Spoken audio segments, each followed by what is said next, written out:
Hey there, I'm Anwar Knight. Thanks for looking in. I wanted to make a brief comment about a story that came out a couple of days ago by Global News. It exposed the crisis of violence in our publicly funded schools. And we at the HSA, or Hold Schools Accountable Parent Network, certainly support the reporting. But is it the true picture? Is this what is really happening inside classrooms every single day? In 2023-24, the most recent year available, a total of 4,424 violent incidents were reported. Just under 1,500 of those came from just 5 school boards. 4 of those boards were in or near Toronto, the 5th, Ottawa. And leading the province with the highest number of violent incidents, the Peel District School Board. What's crucial to understand is that these are only the cases that were reported. How many incidents were never reported to the ministry or to police, even when the law required it? How many were quietly dismissed by administrators to keep it off the books? That is the real story.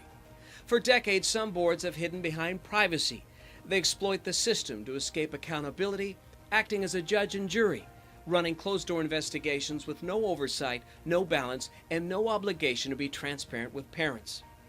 We also hear the claim that funding is the only solution to this crisis. Now, let's be clear. Yes, funding matters, especially for mental health initiatives. Absolutely. But to pretend that money alone will magically solve the problem is misleading. It allows negligent administrators and school boards to then carry on unchanged because it distracts from the deeper issue. There's a lack of accountability in our publicly funded schools. Why is no one questioning the directors of education and superintendents who collectively earn millions of taxpayer dollars each year about why their boards are ignoring mandated provincial policies? Time and time again, we hear from parents whose children have been assaulted, threatened, or traumatized at school, only to find their concerns minimized or ignored.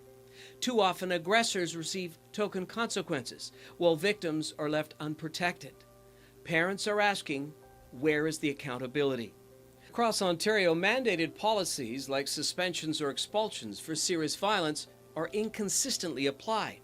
Educators tell us that police aren't always called when required, and incidents aren't always truthfully recorded. Meanwhile, teachers and education workers are leaving the profession in growing numbers. Look at the job vacancies at the Peel District School Board. One former PDSB staff member told me directly that the dysfunction was so damaging to her mental and physical well-being that she walked away from a 25-year career, opting instead to take a temporary position at another board. Since I launched the Hold Schools Accountable movement, I speak with educators and parents across this province every single day. Their stories make one thing crystal clear. Our children are not being protected. This is a system where boards protect their institutions instead of kids, where victims are forgotten while offenders are shielded. We must also admit that progressive discipline has failed. This outdated policy belongs to 2008, a different world, before cyberbullying, sexting, and online threats. Today, too many children are not being taught right from wrong. If students grow up with no respect for authority, no respect for peers, and no fear of consequence, what will happen in 10 years from now when they become adults? What kind of society are we creating? That should concern every one of us. And why are we so afraid to call it out?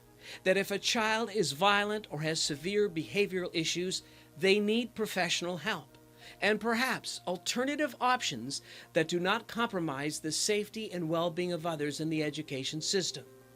Pretending otherwise is reckless. It has created classrooms where violence, bullying, and threats are dismissed by administrators who ultimately perpetuate the behaviors, sending the message that serious actions carry no real consequence, that our children's safety is negotiable, that boundaries can be crossed again and again without impact. This enables dangerous behavior to continue and leaves other children harmed and traumatized, in some cases for life. When do we start caring about the victims? Parents, we must demand an end to failed policies that put offenders first and leave victims forgotten. Safety is not political. It is a human right. There must be a standard implemented province-wide for all school boards that ensures accountability, transparency, and safety in our publicly funded schools. Join me. The Whole Schools Accountable Parent Network is now an unstoppable movement.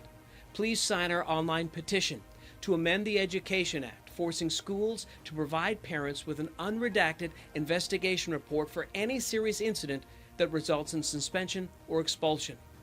This ensures transparency and a written record verifying whether schools and boards are actually following mandated policies and Ontario education law. Our kids, our right to know. Please share this post, and let's make change happen. More to come.